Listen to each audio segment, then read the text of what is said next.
Straight of Hormuz खुलने के बहुत ही चांसेस है और ऐसे भी कुछ न्यूज़ आए कि स्ट्रेट ऑफ हॉर्मोज खुल चुका है। तो हो सकता है कि मंडे के दिन मार्केट गैप अप ओपनिंग हो, निफ्टी बैंक निफ्टी में तेज़ी देखने के लिए मिल सकता है, गोल्ड में भी फ्लक्चुएशन देखने के लिए मिल सकता है। तो चलिए जानते हैं कि निफ्टी के कौन कौन से लेवल है और कहाँ तक निफ्टी जा सकता है। इन्वेस्टमेंट ऑन ब्लॉक के तरफ से आपको प्रेडिक्शन।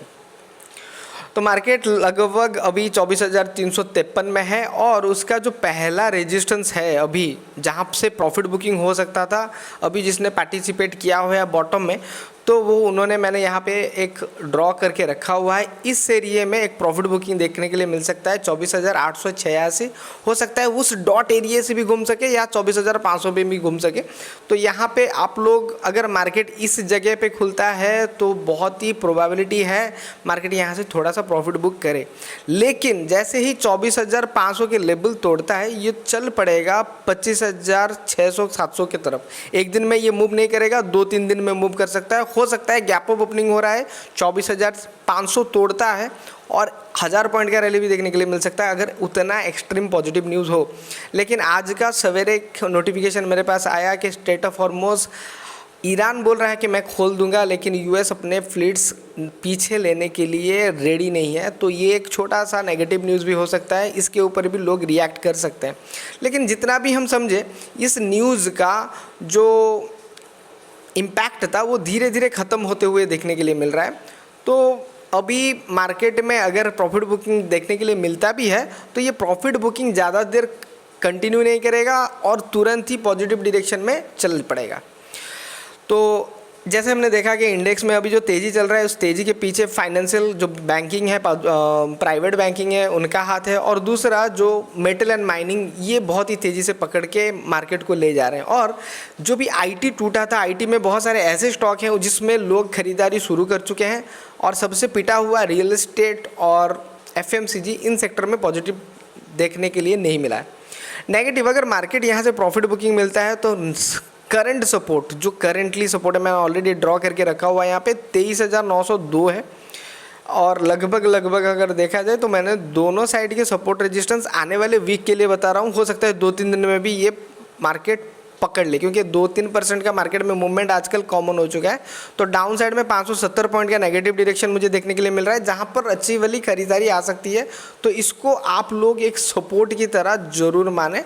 और दूसरे कंडीशन में अगर मार्केट ये लेवल तोड़ता है तो पॉजिटिव डायरेक्शन में तेज़ी पकड़ सकता है 760 या 770 पॉइंट, जो कि मैं आपको बता रहा हूँ 25,260 के आसपास है। मार्केट अगर गैप अप ओपनिंग करता है 600-700 पॉइंट ऊपर और इस लेवल पे आपको मिलता है मार्केट, तो बी केयरफुल, यहाँ से एक प्रॉफिट बुकिंग आ सकता है। क्योंकि ये एक अच्छा सा लेवल है जहाँ पर लोग बेचना पसंद करेंगे, जो लोगों ने फ्राइडे के दिन या गुरुवार के दिन अपना स्टॉक्स खरीद के लेके गए थे। उसी तरह मार्केट अगर आने वाले पूरे वीक के बारे में बताया जाए, यहाँ से अगर प्रॉफिट बुकिंग बनता है, मार्केट थोड़ा सा पॉजिटिव जाएगा, फिर से गिरेगा तो 23,100 के आसपास एक बड़ा सा सपोर्ट है। लेकिन इतना दूर जाने के लिए 2-3 दिन या 4 दिन लग सकते हैं, पूरा हफ्ता लग सकता है। लेकिन मार्केट यहाँ तक आने पर भी नेगेटिव नहीं रहेगा, यहाँ से फिर से खरीदारी शुरू हो सकता है।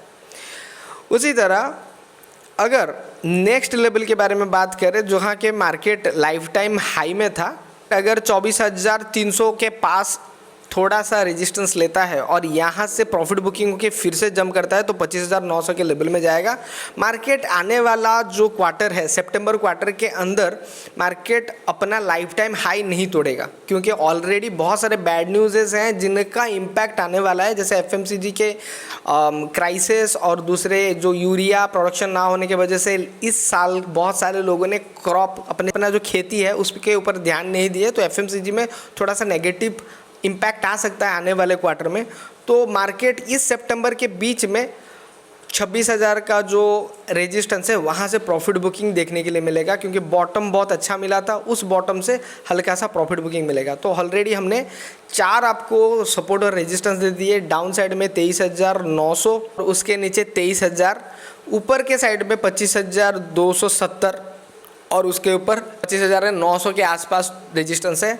तो ये इसको आप वीकली रेजिस्टेंस और डेली रेजिस्टेंस भी मान ले। मेरा एक आपसे निवेदन रहेगा, अगर मार्केट पॉजिटिव डायरेक्शन में खुलता है 25,300 के आसपास, 25,070 हो सकता है वहाँ पे भी मार्केट खुले 700 पॉइंट ऊपर, तो वहाँ से हल्का सा प्रॉफिट बुकिंग देखने के लिए मिल सकता है। आपका अगर बाइंग पोजीशन है तो बी केयरफुल, आप वहाँ से सेल आउट करने की सोच सकते हैं, आपके ऊपर निर्भर करता है। अगर आपका बॉटम में बहुत सारा शेयर्स खरीदा हुआ है तो यहाँ पे प्रॉफिट बुकिंग के लिए आप सोच सकते हो। उसी तरह बैंक निफ्टी में भी हल्का सा प्रॉफिट बुकिंग देखने के लिए मिल सकता है। 57,312 एक ऐसा लेवल है जहां पर जो लोगों ने बॉटम में खरीदा था वो बेचना पसंद करेंगे। अगर बैड न्यूज़ आता है तो गैप अप होता है तो यहाँ पर अगर लेवल में खुलता है, हो सकता है प्रॉफिट बुकिंग देखने के लिए मिल सकता है। वो प्रॉफिट बुकिंग कंटिन्यू करेगा 55,400 तक, लेकिन वहाँ पर भी एक अच्छा सा बाइंग लेवल है, उस बाइंग लेवल से फिर से कंटिन्यू करेगा 58,930 तक, वहाँ से कंटिन्यू रैली देखने के लिए मिल सकता है। तो जिगजैग पैटर्न में बैंक निफ्टी पार्टिसिपेट होगा। ऑलरेडी बैंकिंग एंड फाइनेंस और इंश्योरेंस सेक्टर में बाइंग आ चुका है। प्रॉफिट बुकिंग होगा तो 55,300 के आसपास, और वहाँ से कंटिन्यू रैली मिलेगा आपको 58,900 के आसपास। तो ये थर्ड रैली होगा मार्केट के लिए। ये बहुत ही इंपॉर्टेंट पॉइंट है, क्योंकि हमने पहले भी देखा हुआ है मार्केट जब भी कोई नेगेटिव ट्रेंड में जाता है, पहला जो पड़ाव होता है वो स्लो होता है, सेकेंड टर्म में नीचे आता है, और थर्ड टर्म में कंटिन्यूअसली पॉजिटिव डायरेक्शन में जाता है। तो ये वाला जो होता है पब्लिक पार्टिसिपेशन फेज, इस फेज में बहुत ही अच्छा पैसा बनता है। अगर आप इलियट वे प्रिंसिपल के बारे में जानते हैं, या फिर मैं आपको बता दूं, इलियट वे प्रिंसिपल में पहला जो पड़ाव होता है ये बाइंग, उसके बाद ये फर्स्ट सेकेंड टाइम वो धीरे से नीचे आता है, थर्ड टाइम बहुत ही ज़ोरों से पार्टिसिपेशन आता है, फोर्थ टाइम ये वाला होता है एक प्रॉफिट बुकिंग एरिया। ओके, उसके बाद ये जो फिफ्थ वाला होता है ये छोटा सा मूवमेंट होता है। उसके बाद मार्केट ए बी सी करके नीचे गिरता है। तो ये होता है पहले एक्यूमुलेशन फेज, सेकंड फेज होता है आपका पब्लिक पार्टिसिपेशन फेज, थर्ड होता है आपका डिस्ट्रीब्यूशन फेज। बट ये जो फेज होता है पब्लिक पार्टिसिपेशन फेज, आपको के बाद वाले मार्केट में भी देखे होंगे कि पार्टिसिपेशन फेज बहुत ही लंबा चला था। 2020 के बाद 2021-22 तक एक साल पूरा कंटिन्यूसली पॉजिटिव में चला था। तो अभी मेरा जो प्रेडिक्शन है कि आने वाले समय में यही थर्ड फेज आपको देखने के लिए मिल सकता है। तो अगर मार्केट दुआ करें, गैप अप ओपनिंग हो रहा है, प्रॉफिट बुकिंग मिल रहा है, तो पोजीशन वहाँ से बनाएं, और कंटिन्यूसली मार्केट आपको बैंक निफ्टी में नीचे बॉटम के साइड से ऊपर 6% लगभग 3,500 पॉइंट का रैली मिल सकता है। हो गया, ये हो गया आपका मार्केट का प्रेडिक्शन निफ्टी और बैंक निफ्टी का।